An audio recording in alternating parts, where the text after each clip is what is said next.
महायोगी देव देव जगत्पते नान्यं त्वद अभया पश्येत् यत्र मृत्यु परस्परा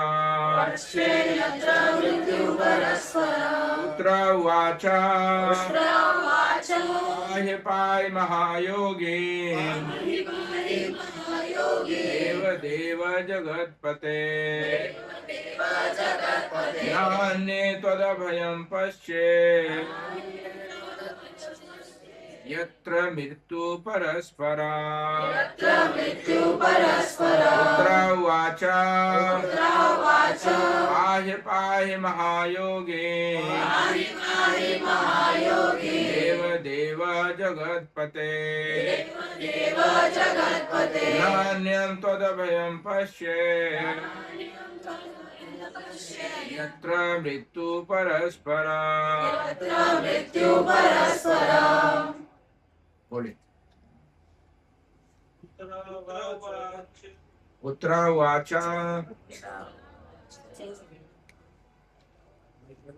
पाहि पाहि महायोगी पाहि पाहि महायोगी देव देव देव जगत्पते देव जगत्पते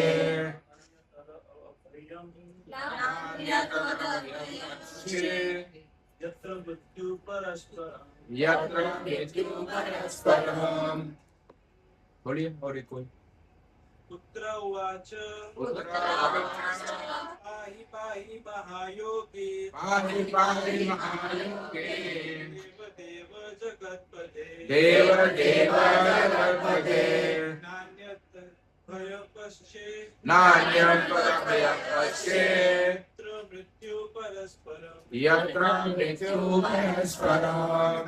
माताजी पुत्र उवाच पुत्र उवाच पाहि पाहि महायोगे पाहि पाहि महायोगे देव देव जगत्पते देव देव जगत्पते नान्यं तद् अभयं पश्य नान्यं त्वदभयं पश्येत् यत्र मृत्यु परस्परम् यत्र मृत्यु परस्परम्।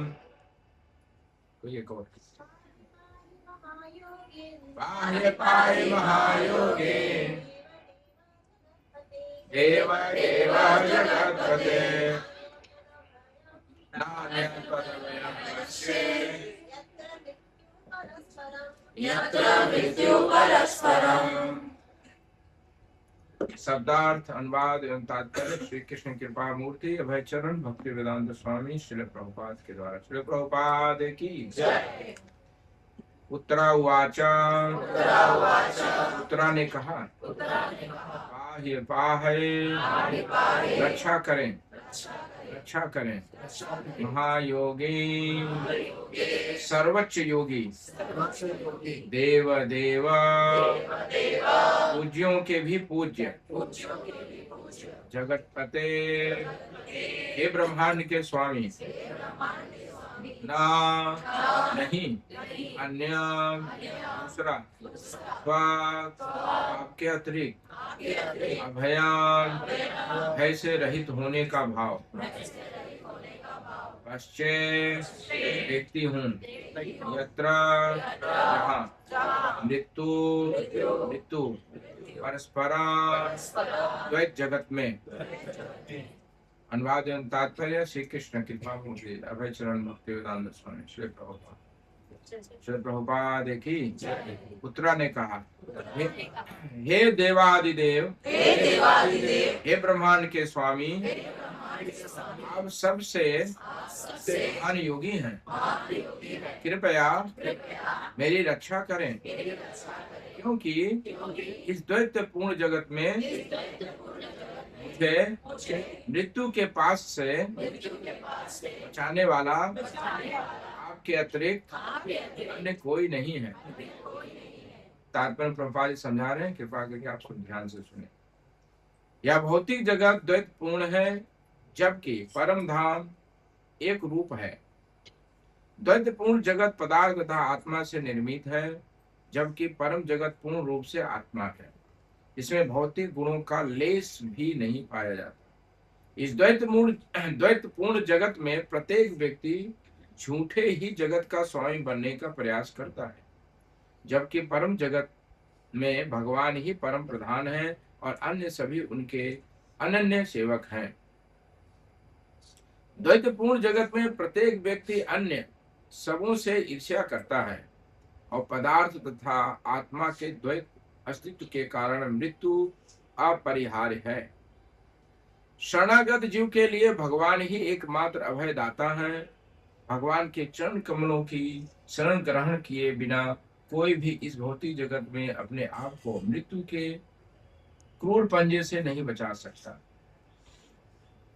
ओम अज्ञानं तिमिरन्धस्य ज्ञानञ्जनशलाकया चक्षुरुन्मिलितं येन तस्मै श्रीगुरुवे नमः। श्रीचैतन्यमनोभीष्टं स्थापितं येन भूतले स्वयं रूपं कदा मह्यं ददाति स्वपदान्तिकम्। हे कृष्ण करुणा सिन्धु दीनबन्धो जगत्पते गोपेश गोपिकाकान्त राधाकान्त नमोस्तुते। तप्तकाञ्चन गौराङ्गी राधे वृन्दावनेश्वरी कृष्णभानुसुते देवी प्रणमामि हरिप्रिये। वाञ्छाकल्पतरुभ्यश्च कृपासिन्धुभ्यश्च पतितानां पावनेभ्यो वैष्णवेभ्यो नमो नमः। जय श्री कृष्ण चैतन्य प्रभु नित्यानंद श्री अद्वैत गदाधर श्रीवासादि गौर भक्तवृंद। हरे कृष्णा कृष्णा कृष्णा हरे हरे हरे राम राम राम हरे हरे। हरे कृष्णा। बहुत ही सुंदर प्रसंग चल रहा है। यहाँ पे उत्तरा जो है भगवान से प्रार्थना करने जा रही है। तो आप सब सुन रहे हैं कि किस प्रकार यह प्रसंग आया है कि भगवान जो है अब महाभारत का युद्ध हो गया है और भगवान जो है युधिष्ठिर महाराज को जो है राजा के रूप में स्थापित कर दिए हैं। अब भगवान विदाई ले रहे हैं द्वारिका जाने के लिए। वहां पे बहुत सारे लोग उपस्थित हैं। भगवान का रथ तैयार है। 5 पांडव हैं, कुंती महारानी है और भी सब, क्योंकि भगवान को सी ऑफ सब करने आ रहे हैं। किसी को हृदय से भगवान को जाने के लिए किसी की इच्छा नहीं है कि भगवान यहाँ से जाए। सब चाहते हैं कि भगवान हमारे साथ रहे, लेकिन फिर भी भगवान भी बहुत बड़ा साम्राज्य छोड़ करके आए हैं। द्वारिकाधीश है, 16,108 रानियां और सब रानियों के पास 11 बच्चे हैं। कितना बड़ा साम्राज्य छोड़ करके ये पांडवों के साथ है। ये वास्तव में भगवान का भक्त वत्सलता है। अपने भक्त के लिए अपना पर्सनल स्वार्थ नहीं रखते। एक लीडरशिप की क्वालिटी है। जो लीडर होता है, भगवान बोलते हैं गीता में, यद यद आचरित श्रेष्ठ तब तक देव तरोजन। जैसे श्रेष्ठ लोग करते हैं ऐसे दूसरे उसको फॉलो करते हैं। तो भगवान जो है इस धराधाम पे आकर के ये भी शिक्षा देते हैं कि एक राजा को, एक लीडर को, एक आध्यात्मिक जो लीडर है, एक सामाजिक जो लीडर है, देश का लीडर है, उसको किस प्रकार व्यवहार में उसको अपने जीवन में कैसे रहना चाहिए।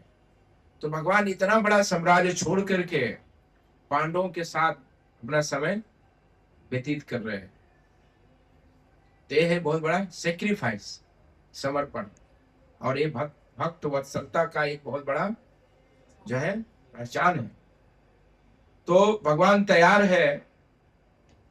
अब जो है अश्वत्थामा, ये ब्राह्मण होते हुए भी इतना क्रूर और कृतज्ञ है, किए हुए को नहीं मानता था। कि अभी उसने ब्रह्मास्त्र छोड़ा था अर्जुन के ऊपर और उसको पकड़ करके अर्जुन लेके भी आए और चाहते तो वहीं पे काम तमाम हो जाता उसका, लेकिन द्रौपदी और अर्जुन और भगवान कृष्ण सबके इच्छा के हिसाब से, ऐसे तो भगवान की इच्छा था, ऐसे भगवान बाहर से इच्छा कर रहे थे कि अश्वत्थामा को मृत्यु दंड देना चाहिए, लेकिन भगवान जो इच्छा करते हैं इसलिए वो बताते हैं कि आपन सोचती कुछ नहीं, प्रभु सोचत तत्काल।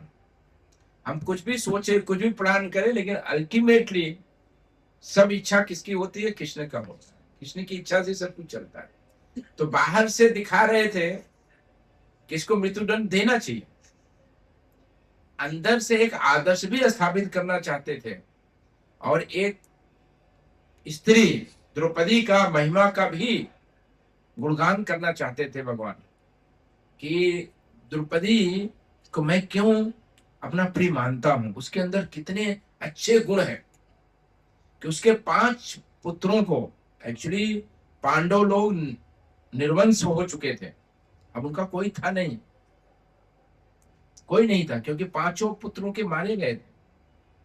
और एक स्त्री का जो दर्द अपने पुत्र के लिए कितना हो सकता है वो तो स्त्री को ही पता होगा। और 5 उसके पुत्र मारे गए थे, लेकिन फिर भी उसने यह आदर्श स्थापित किया कि नहीं, ये गुरु पुत्र है, इनसे हमने शिक्षा लिया है, और गुरु पुत्र है, और ये भी अकेला इकलौता पुत्र है हमारे गुरु का। गुरु जी चले गए, अब गुरु माता है, उसकी सहारा कौन होगा? और एक ही पुत्र है। जैसे मैं व्यथित हो रही हूं पुत्र के मरने पर, ऐसी मेरी गुरु मां भी व्यथित होगी, तो इसको छोड़ देना चाहिए। भगवान ने वास्तव में अश्वत्थामा को कुछ ज्यादा दंड देना चाहते, मृत्यु दंड से अधिक दंड देना चाहते थे, क्योंकि उसके जो कृत्य थे बहुत ही जो है घृणित था, इसलिए भगवान उसको मृत्यु दंड नहीं देना चाहते, उसको एक एग्जाम्पल के रूप में रखना चाहते थे कि लोग देखो, एक ब्राह्मण, एक लीडर यदि कुछ गलत करता है तो उसको कितना दंड मिलना चाहिए। तो आज भी अश्वत्थामा घूम रहा है अपने किए हुए कृत्य का पश्चाताप करते हुए घूम रहा है, कि इस पश्चाताप से पूर्ण रूप से मुक्त हो। तो इतना बड़ा दंड भगवान देना चाहते थे उसको, और दिया भगवान ने, तो उसको छोड़ दिया। लेकिन यह व्यक्ति इतना कृतज्ञ था, इसको कोई भी ग्रेटिट्यूड नहीं था भगवान के लिए, द्रौपदी के लिए, पांडवों के लिए, और उसने दूसरा ब्रह्मास्त्र छोड़ दिया। तो उसने 6 ब्रह्मास्त्र छोड़े एक साथ, केवल एक ही ब्रह्मास्त्र नहीं छोड़ा। एक उत्तरा के गर्भ को नष्ट करने के लिए, और 5 पांडवों को नष्ट करने के लिए 6 उसने ब्रह्मास्त्र छोड़ा। तो उधर से जब, अब देखिए उत्तरा, अभी देखिए एक लीला और होना है, क्योंकि ये तो भगवान आते हैं अपनी लीला के द्वारा हम सबको शिक्षा देने के लिए। उनके सारे भक्त जो आते हैं, इसलिए जो भागवत है इसमें 2 चीज है, ये भागवत है, भक्त भागवत है, और भगवान का गान है, 2 है, भक्तों का गुणगान और भक्तों का गुणगान। ये पूरा भागवत इसी 2 चीज से बना है। तो भगवान भक्तों का गुणगान करते हैं, भक्त क्यों है? भगवान का गुणगान। यही है, there is only there is 2 topic, there is no any other topic। Spiritual world में, आध्यात्मिक जगत में केवल 2 ही टॉपिक है। भगवान जो है अपने भक्त का गुणगान करते हैं, और भक्त जो है भगवान का गुणगान, और ये गुणगान करते हैं, और ये दोनों का आनंद बढ़ता जाता है। जब भगवान भक्त का गुणगान करते हैं तो भगवान बहुत आनंदित हो जाते हैं, और जब भक्त जो है भगवान का गुणगान करते हैं तो भक्त बहुत आनंदित हो जाते हैं। तो एक प्रतिस्पर्धा चलता है स्पिरिचुअल वर्ल्ड में, आध्यात्मिक जगत में प्रतिस्पर्धा चलता है गुणगान करने का। इसलिए बोलते हैं दुई लागी होड़ी होड़ा। ये चैतन्य चरितामृत में क्या, दुई लागी होड़ी होड़ा, दोनों कंपटीशन। आध्यात्मिक जगत में कंपटीशन है कि एक दूसरे का गुणगान करने का कंपटीशन, और गुणगान करते आनंद बढ़ता है, फिर गुणगान करते आनंद बढ़ता है, और इस तरीके आनंद बुद्धि वर्धनम, आनंद का वर्धन होता है। कहां तक होता है? बुद्धि वर्धनम। बुद्धि मतलब समुद्र होता है, समुद्र का, समुद्र रूपी आनंद बढ़ता है, लहरें बढ़ते हैं। इस भौतिक जगत में समुद्र बढ़ने लगेगा तो क्या होगा? हम सबका काम तमाम हो जाएगा। उसका एक लिमिट है। भौतिक जगत में तरंगे चलती, लेकिन उसका एक लिमिट है, सीमा है। लेकिन आध्यात्मिक जगत का जो समुद्र है ना, उसका लिमिट बढ़ता जाता है, बढ़ता। कब तक बढ़ेगा, कितना बढ़ेगा, इसका कोई सीमा नहीं। तो यहां पे जो है उत्तरा, उत्तरा जो है अब जो है विधवा हो चुकी है। उत्तरा के पति अभिमन्यु को मारने के लिए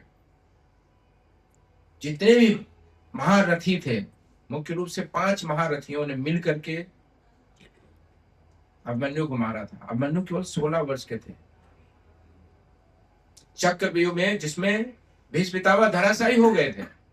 द्रोणाचार्य जो है कमांडर इन चीफ, उसको क्या बोलते हैं? सेनापति। सेनापति थे, गुरु थे। तो द्रोणाचार्य, कृपाचार्य, दुशासन, दुर्योधन, जयद्रथ, ये सब मिल करके अभिमन्यु को मारा था। वो 18 साल का नहीं पूरा हुआ था, वो पूरा युवक भी नहीं हुआ था। तो ये लोग सब मिल करके मारे थे। और उसमें मेन जो षड्यंत्र था वो जयद्रथ का था। जयद्रथ जो है, क्योंकि जैसे आप सब सुना होगा कि अभिमन्यु जो है ये चक्रव्यूह बनाने का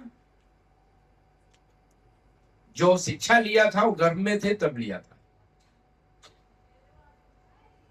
जब गर्भ में थे, सुभद्रा के गर्भ में थे, तो उस समय लिया था। तो चक्रव्यूह बनाने का शिक्षा लिया था, लेकिन चक्रव्यूह से निकलने के शिक्षा के समय सुभद्रा सो गई थी। तो वो उनको नहीं था, और इसका लोगों ने एडवांटेज लेकर के मारा था। और उसमें जयद्रथ मेन कॉन्स्पिरेंसी जो था मेन, वो जयद्रथ का था। इसलिए उस समय प्रतिज्ञा लिया अर्जुन ने। अर्जुन प्रतिज्ञा लिया कि इसको जो है दिन डूबने से, उसी दिन लिया उन्होंने प्रतिज्ञा लिया कि इसको दिन डूबने से पहले इसका काम तमाम कर दूंगा, और यदि नहीं करूंगा तो मैं अग्नि में प्रवेश करूंगा। लेकिन मारे कृष्णा राखे कृष्णा मारे। यदि कृष्ण किसको बचाना चाहते हैं तो उसको कोई मार नहीं सकता, और जो इसको मारना चाहते हैं। इसलिए यहाँ पे उत्तरा एक शब्द यहाँ देती है, ना अन्यम त्वद अभयम, ना अन्यम त्वद अभयम। कोई और ही संसार में नहीं है जो अभय प्रदान कर सकता है। इसलिए हम लोग भजन में भी गा रहे थे, ए धन यौवन पुत्र परिजन के आछे परितीत रे। ये धन यौवन पुत्र परिजन जो भी है, ये कोई काम के नहीं है, सब कठपुतली है। कोई किसी को नहीं बचा सकता है, कोई अपने को नहीं बचा सकता तो दूसरे को क्या बचाएगा? केवल हाय हाय कर सकता है, हाय हाय कर सकता है, लेकिन कोई बचा नहीं सकता। तो केवल बचाने वाला व्यक्ति जो है वो केवल कृष्ण है। इसलिए उत्तरा ने, अब सोचिए इतना बड़ा समाज वहां एकत्रित था, सब जो है सब फादर इन लॉ थे, सब बड़े युधिष्ठिर महाराज और भीम, सब बड़े लोग थे। कुंती महारानी, सुभद्रा, सब सासू माँ थी, सब थे वहां पे। और भी कितने लोग रहे होंगे, भगवान को विदाई हो रही तो कितने लोग हो सकते। इन सब के बीच में उत्तरा विधवा थी। विधवा का मतलब कोई श्रृंगार नहीं करना, जो है सफेद वस्त्र पहनना, और ज्यादा जो पहले का नियम था इसको सती प्रथा, पहले क्या था, सती प्रथा था। सती प्रथा जो था वो समाज को शुद्ध रखने के लिए सती प्रथा था। ये कोई इम्पोज नहीं किया गया था, कोई फोर्स नहीं था। वॉलंटरियली जब किसी विवाहिता का पति खत्म हो जाता था तो वॉलंटरियली वो जो है अपने पति के साथ वो सती होती थी। लेकिन उत्तरा कितना मतलब कितना गहरा संबंध था, ये बाद में जो है फोर्सफुली होने लगा कि रिचुअल हो गया ना, वो रिचुअल नहीं था, इट वाज फ्रॉम हार्ट कि समाज की सुरक्षा रहे, सुरक्षित रहे, शुद्ध रहे। इतना तक हमारा वैदिक संस्कृति था कि समाज में किसी भी प्रकार की विकृति नहीं आनी चाहिए, स्त्री के प्रति दूसरे का कोई निगाह नहीं पहुंचना चाहिए, ऐसा शुद्ध वातावरण था। लेकिन उत्तरा सती नहीं हुई थी, उसके पीछे क्या कारण था? बोलिए बोले। वो गर्भवती थी और उसके गर्भ में एक बहुत बड़ा भक्त था, महाभागवत परीक्षित महाराज थे, तो इसलिए वो सती नहीं हुई थी। अन्यथा उसको अपने शरीर से कोई प्यार नहीं था तो उसी समय अभिमन्यु के साथ वो सती हो जाती, लेकिन वो हुई नहीं थी। केवल अपनी गर्भ के जो एक उत्तराधिकारी, पांडवों का एक वल्ली उत्तराधिकारी होने वाला था जो परीक्षित महाराज थे, पूरे वंश की सुरक्षा के लिए एक महाभागवत प्रकट हो, अभिमन्यु के प्रतिबिंब के रूप में एक उनका पुत्र प्रकट हो, उसकी इच्छा था और पूरे वंश का उत्तराधिकारी बने। इस हिसाब से उत्तरा सती नहीं हुई थी और उसको लोगों ने सजेस्ट नहीं किया।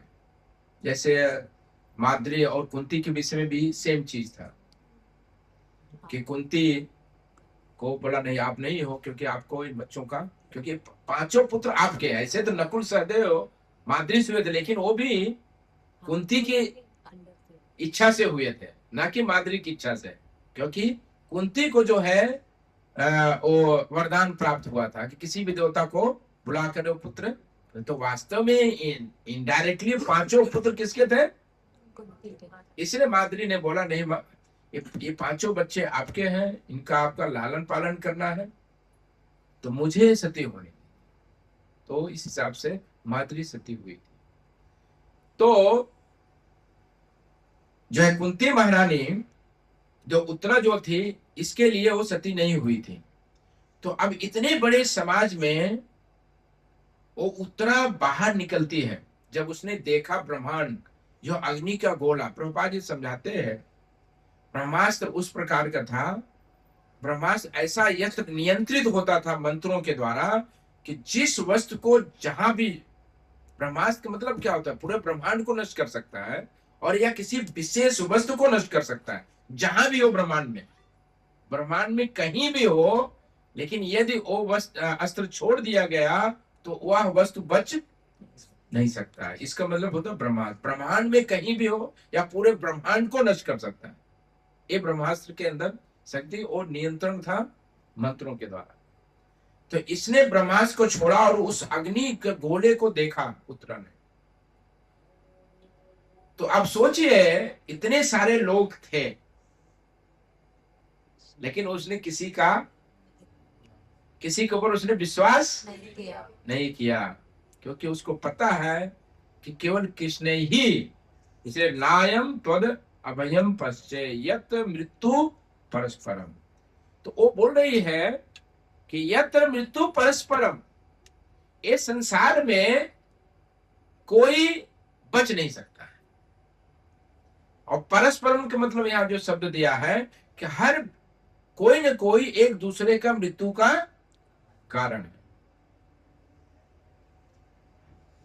हर कोई मृत्यु का कारण है यहाँ इस संसार में। इसलिए यहाँ बताया जाता है कि यहाँ पे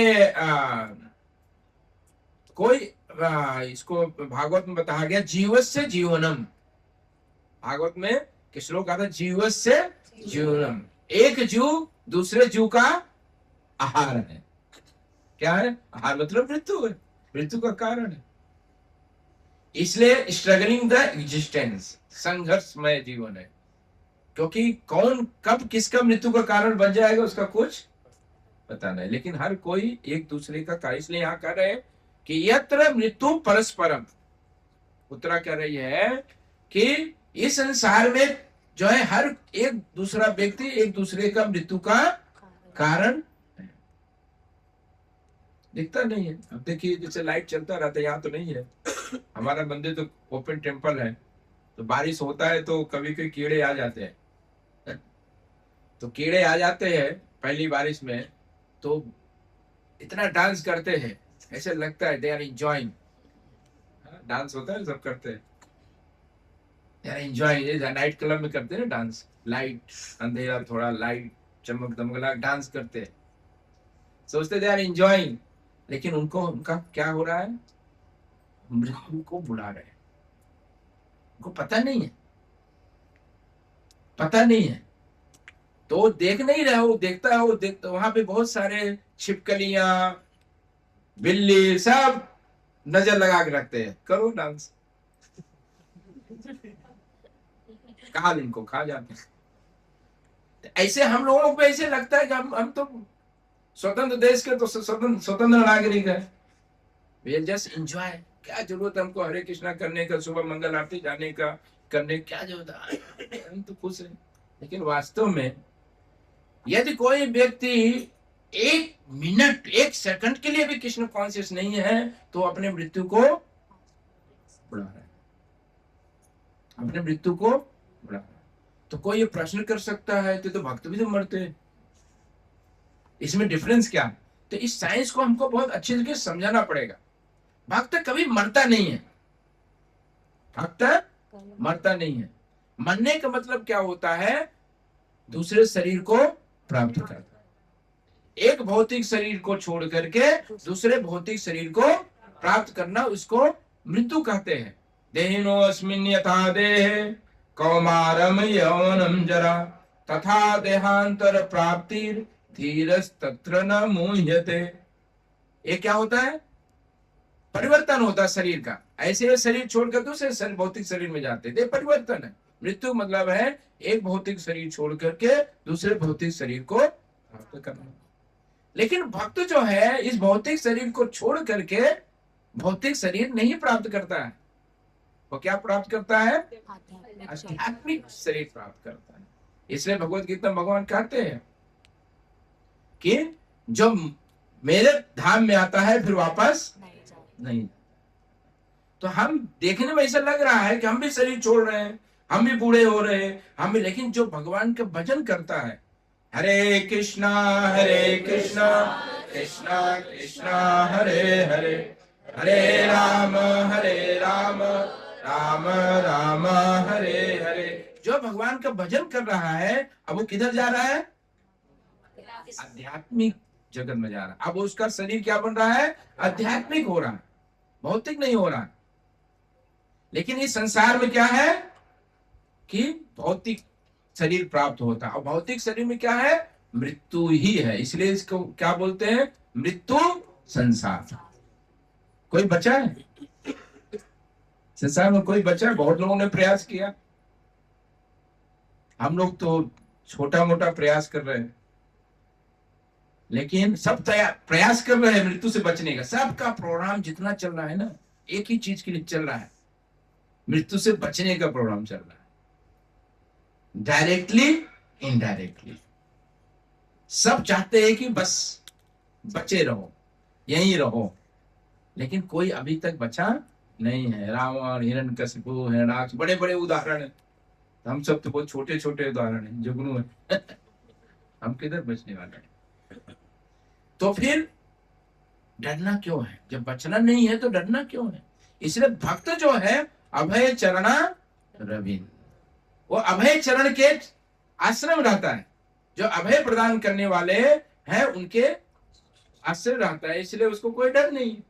कृष्णदास बिंदास, मायादास, कृष्ण का भक्त जो है, कृष्ण भक्ति है वो बिंदास रहता है। लेकिन हम लोग नहीं है, ध्यान रखिए। अभी नोटिस आ जाएगा तो हमारी हालत खराब हो जाएगी। क्यों? क्योंकि अभी भी हमको पूरा विश्वास, पूर्ण शरणागत हम नहीं है। जब हम पूर्ण शरणागत होंगे ना तो हमको मृत्यु से कोई डर नहीं होगा। क्योंकि हम मृत्यु का मतलब दूसरा शरीर प्राप्त करना। हम तो दूसरा शरीर लेने वाले नहीं, हम तो भगवान धाम जाने वाले हैं। हम तो आध्यात्मिक शरीर प्राप्त होना। तो यहाँ पे जो है उत्तरा, वो भगवान के पास आती है। इतने समाज के बीच में कोई लज्जा नहीं। बहू है, वो घर की बहू है और विधवा है, गर्भवती है, लेकिन उसको कोई लाज और शर्म नहीं है। और बोलते हुए जा रही है। ऐसा नहीं है कि धीरे धीरे बोल रही है, वो उच्च स्वर से बोल रही है। क्या बोल रही? पाहि पाहि महायोगीन देव देव जगतपते, पाहि पाहि महायोगे देव देव जगत्पते, नान्यं त्वद् अभयं पश्ये यत्र मृत्यु परस्परम। यत्र मृत्यु परस्परम। तो कहते हैं कि पाहि पाहि महायोगीन, आप मेरी रक्षा करो, आप मेरी रक्षा करो, क्योंकि आप क्या हो? महायोगी, योगियों के भी योगी है, महायोगी, योगेश्वर है। आप क्या है? योगेश्वर है। का देव देव जगतपते, आप देवों के भी देव हैं। देव के देव तो महादेव, महादेव के भी देव कौन है? आप देवों के भी देव हैं, ईश्वरों के भी ईश्वर, आप महा ईश्वर हैं। और क्या है? जगत पते, आप क्या है? जगत पे संसार के पति हैं, रक्षक हैं, भर्ता हैं। भर्ता मतलब आप भर्ता भोक्ता महेश्वरम, आप भर्ता भी हैं, भोक्ता भी है और महा ईश्वर भी है, सबका पालन करता है। तो वो चिल्लाते हुए आ रही है, बोलते हुए कि पाहि पाहि महायोगिन देव देव जगतपते। फिर कहते ना अन्यम तद अभयम। क्यों आ रहे? कोई प्रश्न करे कि और भी लोग हैं वहां। अर्जुन भी बहुत सख्त है, और अर्जुन तो गुरु है, उत्तरा का गुरु है, लेकिन उनके पास भी नहीं गई हो। और अर्जुन भी विश्वविख्यात है भाई, इनका खुद का ठिकाना नहीं है तो कहाँ जाएंगे? इसलिए गोपियां जो है जब गई थी कृष्ण के पास तो यही उत्तर दिया था। कृष्ण बहुत समझाई गोपियों को, अरे तुम पागल हो गई हो, इतनी रात में कोई जाता है क्या? अपने पतियों को, गुरुओं को, सबको छोड़ के मेरे पास आई। कोई धर्म है? पढ़ी लिखी नहीं हो तुम, कभी पढ़ी लिखी नहीं तो तुम सुनना चाहिए। तुम गुरुजनों सुना ही नहीं कभी? ऐसे रात में कहीं जाते हैं क्या किसी के पास? तो सब ध्यान से सुन लिया और उसके बाद ऐसा जवाब दिया गोपियों ने कि भगवान कोई जवाब नहीं। बड़े कठपुतली लोग क्या बचाएंगे हमको? खुद अपने जीने के लिए लाले पड़े इनको, हमको क्या बचाएंगे? हमारी क्या रक्षा करेंगे? हमारी रक्षा क्या करेंगे? यहाँ पे अर्जुन, सब जानते हैं कथा, अर्जुन जो है, ये प्रवचन कब तक करना है? विस्तार करेंगे तो बहुत लंबा होगा। एक मिनट में थोड़ा यहाँ घड़ी आपका, हाँ ठीक है, मेरा केनिया का टाइम रखा है इसमें। तो उत्तरा जो है अर्जुन की शिष्या थी। जब वो लोग जहाँ ज्ञातवास में थे तो 1 साल के लिए जो है राजा विराट के घर में थे। और राजा विराट, ये सब कथा आप जानते हैं, संक्षेप में बोल रहा हूं कि जब विराट का साला, क्या नाम था उसका? हाँ, कीचक। यस, वो द्रौपदी के प्रति बहुत आकर्षित था, बहुत वो भी महान शक्तिशाली व्यक्ति था, और उसको जो है द्रौपदी को समझाया भी। द्रौपदी ने बता दिया कि ऐसी बात है यहाँ पे ये मेरे पीछे लगा हुआ है। तो भीम ने बोला कोई बात नहीं, उसको बुला लो रूम में, और तुम मत रहना, मैं उस दिन रहूंगा तो बुला करके और वहीं पे भीम ने उनका काम तमाम किया। और अर्जुन तो सिखाते थे तो उन्होंने मृदंग इतना तेजी से बजाया कि वो पता भी नहीं चला मर गया, उसकी आवाज भी कहीं नहीं आई। और ये बाद में पता चल गया, क्योंकि इस प्रकार के लोगों को इस तरह के मृत्यु दंड देना चाहिए। अब तो इतना प्रॉब्लम हो गया है इस समाज में, क्योंकि सब जो अपराधी है उनको दंड मिलता नहीं। केस कोर्ट केस होगा, ये होगा सब, तब तक तो सब कोई मतलब नहीं रहता है। इसीलिए लोग इतना पाप करने की हिम्मत पड़ गई लोगों को। लेकिन वास्तव में दंड इस प्रकार को होना चाहिए, सुविधा कि tit for tat, tit for tat, जैसे व्यक्ति करता उसका उसी प्रकार का वैसा ही उसको दंड मिलना चाहिए। दंड मिलेगा तो दोबारा ये काम नहीं करे। इसलिए समाज में इतनी विकृतियां फैल रही है, क्योंकि अपराधी लोगों को कोई दंड नहीं मिल रहा है, ये कारण।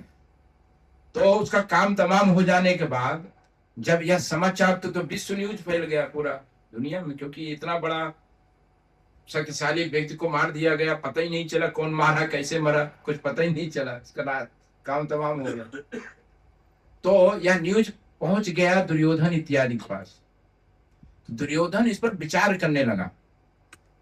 दुर्योधन विचार करने लगा कि ये कीचक को मारने वाला केवल 3 लोग हो सकते हैं।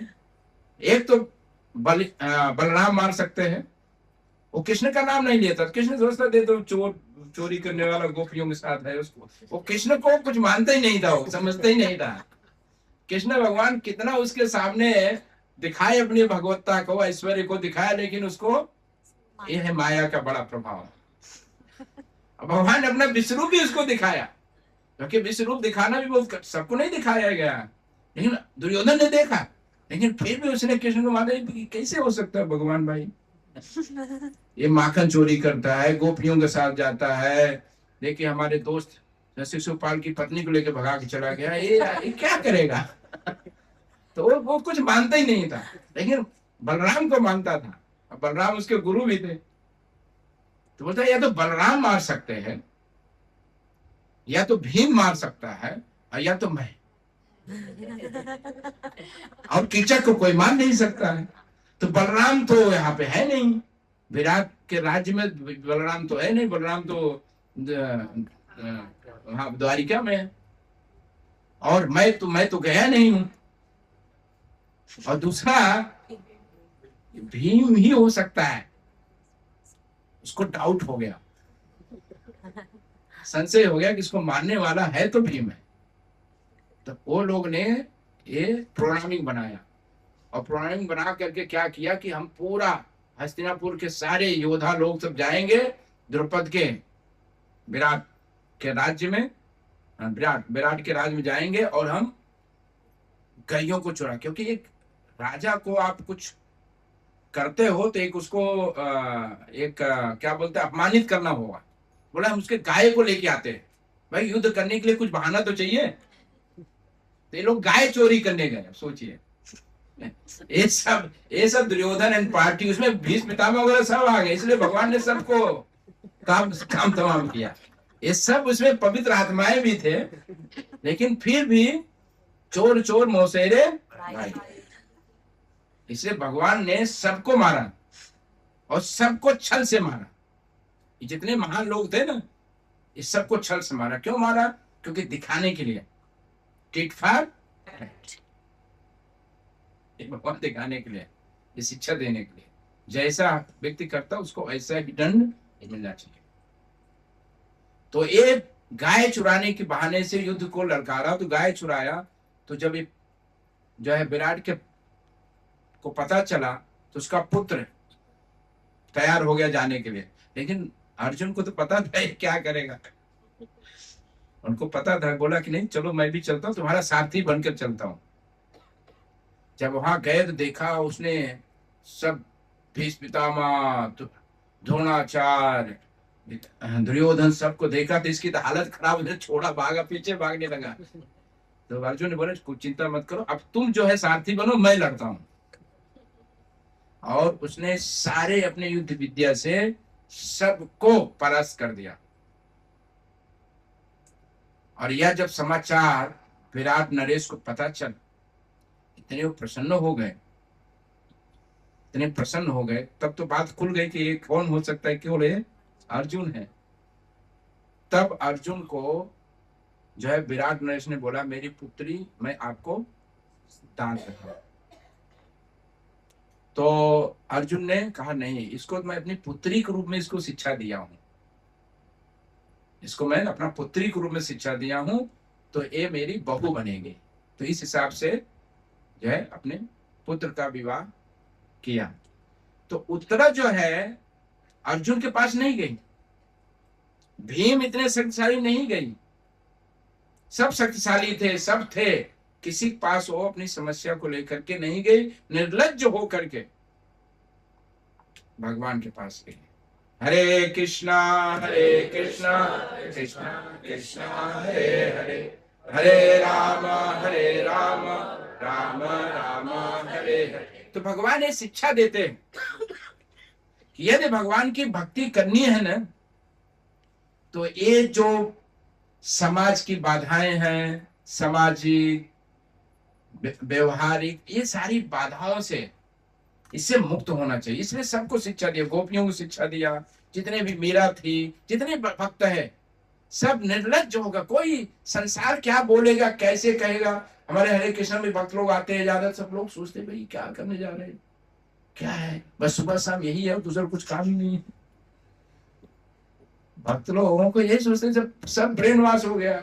इस्कॉन के ऊपर कितना केस भी हो गया, प्रभुपाद जी के ऊपर ऑस्ट्रेलिया में केस कर दिया था लोगों ने, ब्रेन वॉश का केस लग गया। ये भक्ति में ऐसी टेस्ट है कि इसमें एक बार टेस्ट आ जाएगा ना, तो ये संसार का कोई चीज नहीं है। और हम लोग हाथ खड़ा करके महामंत्र करते हैं, इसके पीछे भी यही शिक्षा है कि we are just total surrender to Krishna. हमको कुछ नहीं चाहिए, कोई बाधा नहीं चाहिए, कोई नियम कानून नहीं चाहिए, कुछ नहीं चाहिए, केवल कृष्ण भक्ति चाहिए बस। कृष्ण भक्ति को पाने के लिए जो भी चीजें त्यागना पड़े हमें, अनुकूलश्च संकल्प प्रतिकूलश्च अन्याविलासितम शून्यम ज्ञान कर्म अनावृतम, कुछ नहीं चाहिए। जब एक इस प्रकार की भक्ति होती है, इस भक्ति के द्वारा भगवान क्या हो जाते हैं, हम भक्ता पराधीन, भगवान अधीन हो जाते हैं। ऐसी भक्ति से भगवान जो है बहुत ही प्रसन्न। तो यहाँ पे उत्तरा का भी यही भक्ति है, जो गोपियों का भक्ति। जब भगवान ने चीर हरण किया, तो चीर हरण के पीछे वही भक्ति है, वही शिक्षा है कि गोपियों ने सरेंडर कर दिया भगवान को। रासलीला में भी वही है, वही यहां भी है, सरेंडर। वही शिक्षा चैतन्य महाप्रभु वही शिक्षा देते हैं, सबको हाथ खड़ा करा के जो करके बोलते हैं बस सरेंडर हो जाओ। ये कोई है नहीं कि एक्सरसाइज करते हैं हम लोग, एक्सरसाइज नहीं है, ये समर्पण का भाव। जब हमारे कृष्ण मंत्र करते हैं हाथ जोड़े, तो हमें ये भावना रखनी चाहिए, प्रभु अब मेरा कोई नहीं, आपकी सिवा और मेरा अब कोई नहीं, इसलिए हाथ उठा करके करना चाहिए। आप ही हमारे रक्षक हो, अब मुझे और किसी का सहारा नहीं चाहिए।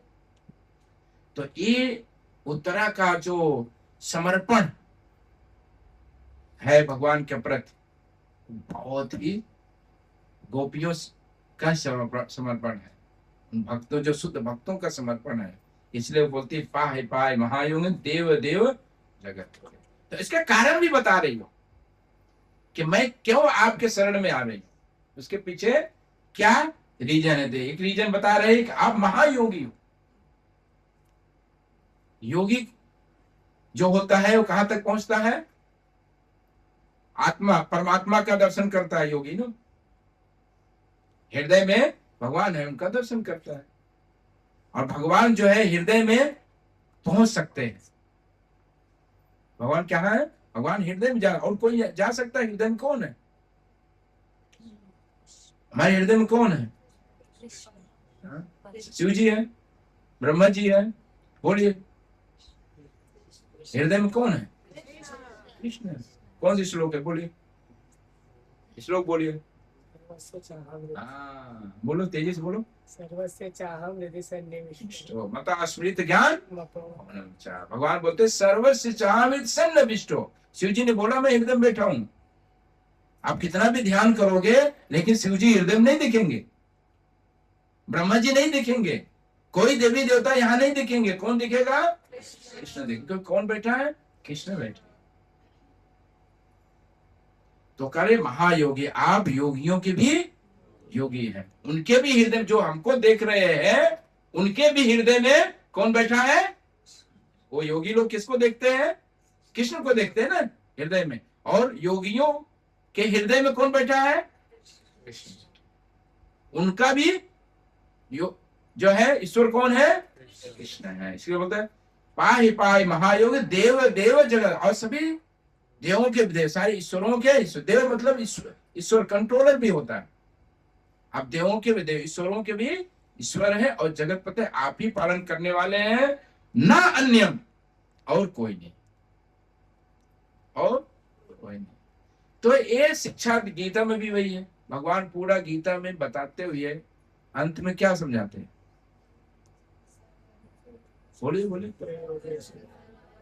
हाँ, ऐसा श्लोक याद रहना चाहिए हमेशा, तैयार, फटाफट। सर्वधर्मान परित्यज्य माम एकम शरणं व्रज अहम त्वां सर्वपापेभ्यो मोक्षयिष्यामि मा शुचा। चिंता मत करो, सभी धर्मों को त्याग दो। भगवान धर्म की स्थापना के लिए आए थे, लेकिन अंत में असली धर्म क्या है? भागवत बताता असली धर्म, भगवान आते धर्म की स्थापना करने के लिए। सब प्रकार का धर्म भगवान ने बताया है। समाज का धर्म, परिवार का धर्म, स्त्री का धर्म, हर तरीके का धर्म बताया है। वर्ण आश्रम, ब्राह्मणों का धर्म, क्षत्रियों का धर्म, शूद्रों का धर्म, सब धर्म बताया गीता में। अंत में भगवान ने क्या बोला? सर्वधर्मान परित्यज्य। तो भागवत में क्या कहा? धर्म का मतलब क्या? धर्म का परिभाषा क्या बताया है? साक्षात भगवत प्रणीतम। धर्म मतलब है जो भगवान का ऑर्डर, भगवान जो बोलते हैं वही धर्म है। भगवान जो बोलते हैं वही धर्म है। साक्षात भगवत प्रणीतम, भगवान की आज्ञा ही भगवान का धर्म है। तो भगवान कहते हैं सर्वधर्मान, सारे धर्म को त्याग दो। शरीर का, ऐसे वास्तव में देखा जाए दो ही धर्म है। धर्म दो ही है, एक शरीर का धर्म है और एक आत्मा का धर्म। इसलिए प्रभुपाद जी यहां समझाते हैं, यहां पे क्या है कि आत्मा और शरीर के बीच में प्रतिस्पर्धा है। क्या है? शरीर मरता है और आत्मा कभी मरता नहीं है। तो ये इसमें जो है डुअलिटी है, जिसको बोलते हैं द्वंद्वात्मक। तो यहां पे क्या है? यहां पे द्वेष है, ईर्ष्या है। और भगवान के धाम में क्या है? आनंद है, सुख है। यहां पे हर व्यक्ति एक दूसरे को खींचना चाहता है, गिराना चाहता है। वहां पर हर व्यक्ति एक दूसरे को मदद करना चाहता है। वहां पे कोऑपरेशन है, यहाँ पे एनवीएस है। लोग कोऑपरेशन का उल्टा क्या होगा? कंपटीशन है। कंपटीशन वहां भी है, कंपटीशन वहां पे, लेकिन वहां कंपटीशन क्या है? भगवान की सेवा के लिए। यहाँ कंपटीशन एक दूसरे को नीचे गिराने के लिए। ये अंतर स्पिरिचुअल वर्ल्ड और मटेरियल वर्ल्ड में, यही अंतर है। और यहाँ प्रभुपाद जी समझा रहे हैं, क्योंकि वहां पे डुअलिटी नहीं है, द्वंद्वात्म। यहाँ देखिए, स्त्री पुरुष, अमीर गरीब, मोटा पतला, काला गोरा, ऊंच नीच, ये सब डुअलिटी है। ठंडी गर्मी, सब डुअलिटी है। स्पिरिचुअल वर्ल्ड में डुअलिटी नहीं है, तो फिर वैरायटी कैसे होगा? तो बोलते डुअलिटी नहीं तो वैरायटी कैसे होगा, आनंद कैसे मिलेगा? इसके लिए हमको बहुत अच्छी तरीके से शास्त्रों को समझना पड़ेगा। वहां पे जो है डुअलिटी नहीं है, वहां पे क्या एब्सोल्यूट है सब कुछ, लेकिन वैरायटी है, फुल ऑफ वैरायटी है। आनंद, आनंद से भरा हुआ जगह है, और वहां पे मरने का डर नहीं है, वहां मरने का डर नहीं है, वहां पे तमस नहीं है, वहां पर रजस नहीं है, वहां पे सतोगुण भी नहीं है, शुद्ध सतोगुण है, शुद्ध सत, और एब्सोल्यूट है। क्या है? एब्सोल्यूट। और यहाँ पे हर चीज, इसलिए यहाँ पे पदम पदम यत पदाम, each and every step there is a danger, डर है, भय है। यहाँ से निकलेंगे क्या होगा पता नहीं, यहाँ बैठे भी है तो क्या हो सकता है, ऊपर से टपक पड़ा कोई प्लेन लेकर, क्या करोगे? ऊपर से टपक गया क्या कर सकते हो? क्या हरी बोलोगे? आपने कुछ किया नहीं था ना।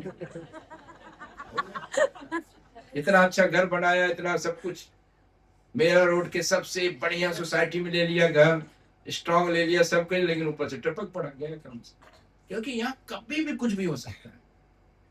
लेकिन स्पिरिचुअल वर्ड से कोई टपकता नहीं है। यद गत्वा न निर्वर्तन्ते तद्धाम परमम मम, मेरा एक ऐसा धाम है, न तद भासते सूर्यो न शशांको न पावका। वहां पे कोई डिपेंड नहीं है किसी के ऊपर, हर व्यक्ति हर वस्तु वहां पे पूर्ण है, और यहाँ पे हर वस्तु हर व्यक्ति अपूर्ण है। इसलिए सहारा चाहिए, और सहारा किसके साथ लेते हैं? ऐसी चीज के जो खुद डूबने वाला है। आप सोचिए, हम हमेशा बोलता हूं, समुंदर में कुत्ता जा रहा है, कुत्ते तैरते हैं ना, और आप सोचो कि इसकी सहारा लेकर इसके पूंछ पकड़ के समुंदर पार करोगे तो क्या होगा? कुत्ता भी जाएगा, आप भी जाओगे। ये संसार में इस तरीके का काम चलता है। ये बाबा वो बाबा, इस देवी देवता के पास उस देवी देवता के पास, इनका सहारा उनका एस्ट्रोलॉजर, ये सब भटके हुए लोग हैं, खुद लाले पड़े हैं सबको, और अब उनका सहारा लेके अब क्या करोगे? बोलो क्या करोगे? आप भी डूबे, वो भी डूब रहा है, वो भी अब कर्मिक रिएक्शन एक्युमुलेट कर रहा है, और उसका सहारा लेके आप भी जाओगे।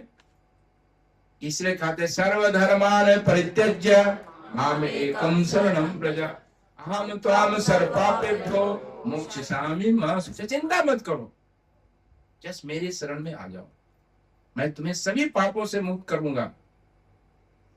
वो कौन कर सकता है? इसलिए आप कह रहे ना अन्यम तद अभयम, कोई अभय नहीं दे सकता भाई आपके सिवा, और कोई, सब सैंपल है, सब जुगनू जैसे है, कुछ काम के नहीं, कोई काम के नहीं। इसलिए कहते हैं यत मृत्यु परस्परम।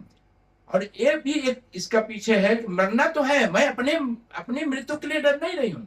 यहाँ तो मरना ही है ना, सबको मरना है, यहाँ मरना सबको है, लेकिन मैं अपने मृत्यु के लिए नहीं, ये आपका इस जो है पांडवों के वंश की रक्षा के लिए, और ये जो महाभारत जो भागवत की रक्षा करने के लिए प्रकट होने वाला है, आपका रिप्रेजेंटेटिव प्रकट होने वाला है, उसकी रक्षा के लिए मैं आपको शरण ले। ये परीक्षित महाराज क्या, परीक्षित महाराज के वजह से तो भागवत आया। भागवत क्या है? भगवान का स्वरूप है। तो उसका कोई भौतिक इच्छा से नहीं जा रही हो, किस इच्छा से जा रही है? आध्यात्मिक। इनडायरेक्टली क्या कर रही हो? देखने में लग रहा है अपने पुत्र की रक्षा के लिए जा रहे, लेकिन अपने पुत्र की रक्षा के लिए नहीं जा रही, वो वास्तव में भागवत की रक्षा के लिए जा रही, भगवान की रक्षा के लिए, भगवान की इच्छा को पूरा करने के लिए है। इसलिए भागवत में जो भी है, जो भी इसमें पात्र है, ये सब कौन है? सब भगवान की सेवक हैं। कोई भी हो, चाहे हिरण्यकशिपु भी हो, हिरण्यकशिपु कौन है? वो भी भगवान का सेवक है। भागवत में केवल भक्त है और कोई नहीं, भक्त और भगवान, बाकी कोई नहीं है। एक भक्त की कथा है, एक, और इन दोनों की बात समझ करके हमको भक्त बनना है, भगवान की सेवा करना है। हरे कृष्णा कृष्णा कृष्णा हरे हरे, हरे राम राम राम हरे हरे। आइए 10वां श्लोक तो कुछ हुआ ही नहीं, इसमें भी पूरा नहीं हुआ है, बहुत हम संक्षेप में बोल रहे, बहुत महत्वपूर्ण श्लोक है, बहुत फेमस है। तो इस पर कल बोलेंगे। बोलिए, किसी का कोई प्रश्न, कोई टीका टिप्पणी?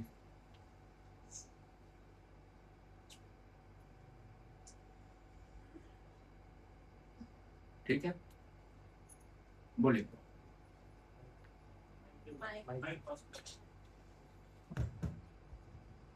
हरे कृष्णा प्रभु जी, प्रणाम। मेरा प्रश्न उससे था कि आपने जैसे कहा कि जो कि कोई गलत कृत्य करे तो उसको दंड भी उसी समान मिलना चाहिए, पर भक्तों में तो कहा जाता है कि भक्तों को अजात शत्रु होना चाहिए, उनको दया भाव दिखाना चाहिए, तो मुझे समझा नहीं कैसे।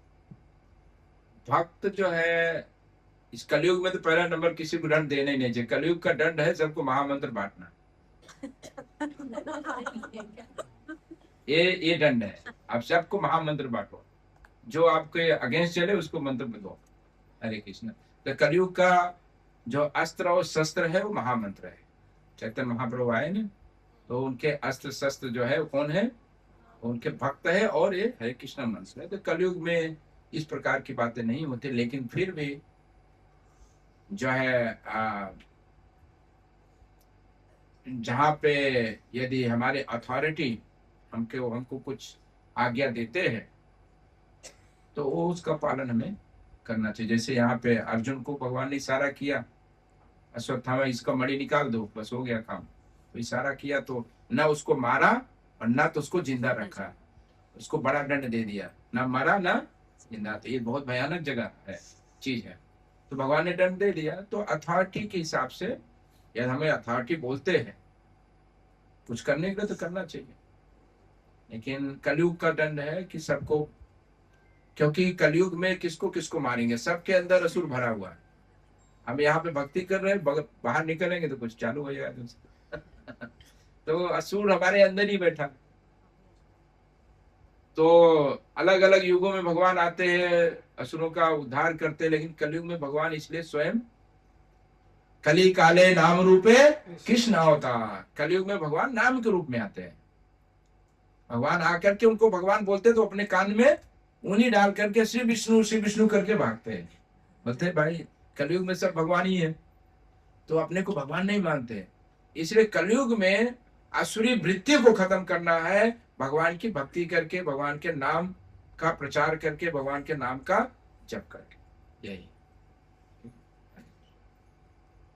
हरे कृष्णा मुरली, जैसे आपने बताया कि भक्तों को सरेंडर होना चाहिए पूर्ण रूप से, तो मतलब कभी कभी ऐसा देखा जाता है कि कभी भक्त की हेल्थ इशू होती है, मतलब ऐसा खराब होती जाती है, पर उसको मालूम है कि वो 100% सरेंडर भी नहीं है, फिर उसका मतलब मेडिसिन वो सब भी होता है, मतलब और कंडीशन वर्स हो जाती है, पर वो टाइम कंफ्यूज हो जाता है कि मैं सरेंडर भी फुल नहीं हूँ, तो इसलिए मेडिसिन लेना चाहिए। नहीं मतलब वो हेल्थ बिगड़ती जाती है, तो वो ऐसा सोचता है कि मैं सरेंडर फुल नहीं हूँ, तो अभी कहाँ जाऊँ, ऐसा मतलब कंफ्यूज होता है, एक बीच में ऐसा हो जाता है।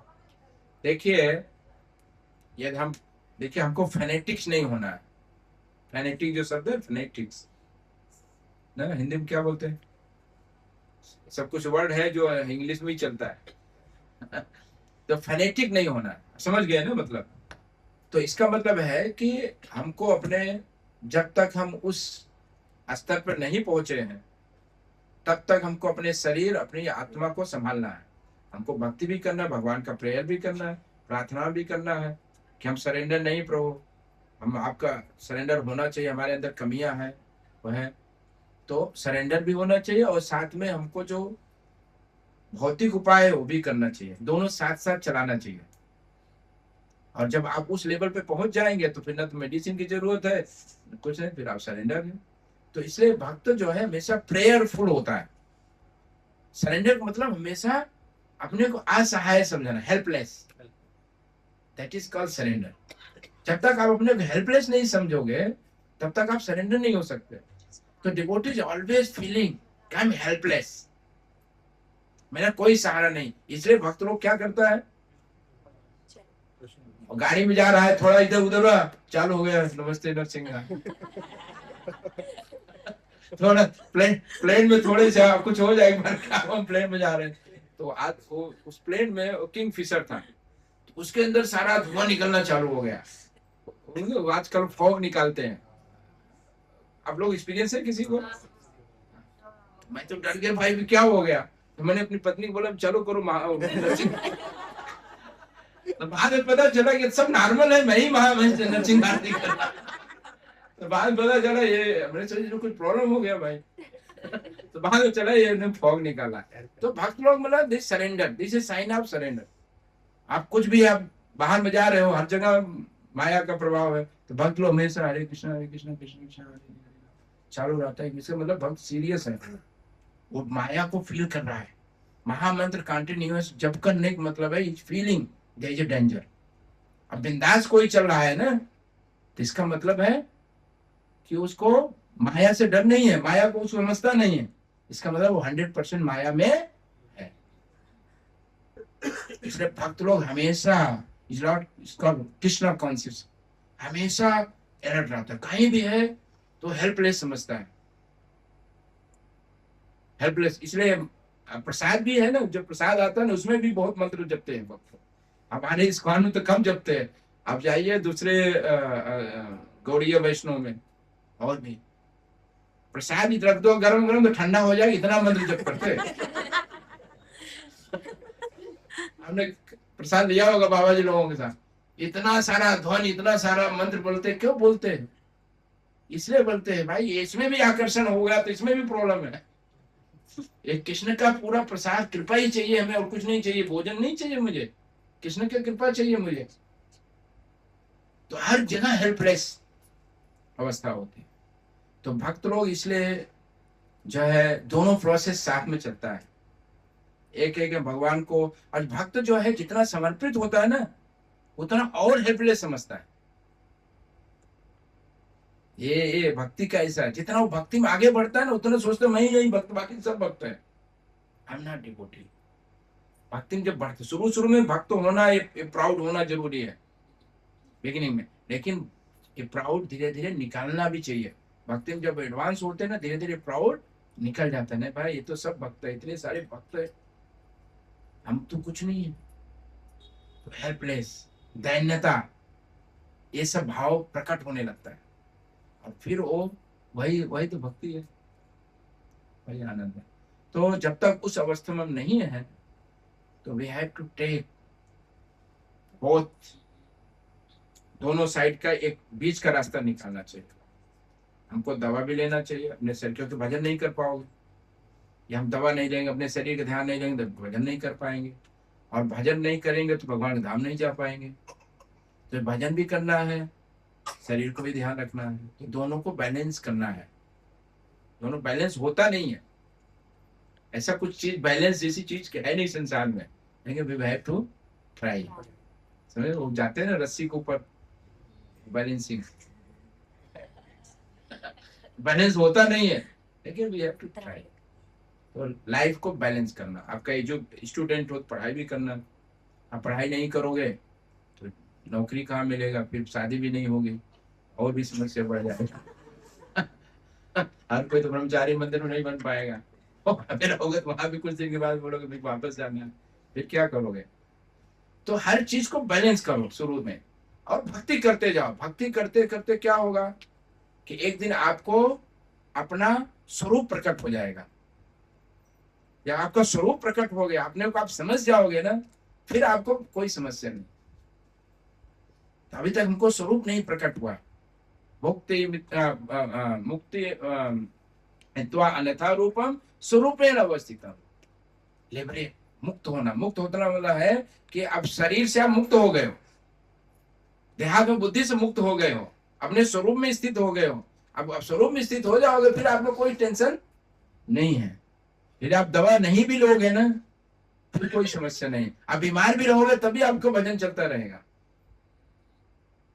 आपको कोई भी समस्या होगा फिर भी आपको भजन चलता रहेगा, आपको भक्ति में और इंटरेस्ट बढ़ता जाएगा। लेकिन ये भक्ति में इंटरेस्ट नहीं बढ़ रहा है, अब आपको बीमार थोड़ा हो गया, माला आपको पूरा नहीं हो रहा है, तो दवा लो जल्दी से। हमारे महाराज हिजोरी गोपाल के स्वामी महाराज बोलते थे, पहले मैं आयुर्वेद में बहुत विश्वास करता था, इंग्लिश दवा लेता ही नहीं था। मेरे घर रूम में सब आयुर्वेदिक चीजें भरी होती थी। तो महाराज को मैंने बात कर रहा था, तो महाराज को मैंने बोला, महाराज मैं तो आयुर्वेद ज्यादा मैं सोचा महाराज हमको बोलेंगे बहुत अच्छा काम करते हैं, तो महाराज बोले अपना टाइम मत बिगाड़ा करो, अंग्रेजी दवा खाओ और ठीक हो, सेवा करो। महाराज ने हमको ऐसे बोला। तो क्या करते हैं कि यदि आप भजन नहीं कर सकते हो, भक्ति नहीं कर सकते हो, तो उसको करने के लिए जो भी करना पड़े वो कर लो। आयुर्वेदिक में जाना आयुर्वेदिक करो, अंग्रेजी दवा खा के करना वो करो, कुछ भी करो, लेकिन करो, टाइम बिगाड़ो मत, टाइम बिगाड़ो मत। ठीक है, हरे कृष्ण। हो गया टाइम? और किसी कोई प्रश्न? आप संतुष्ट हुए ना? ठीक है।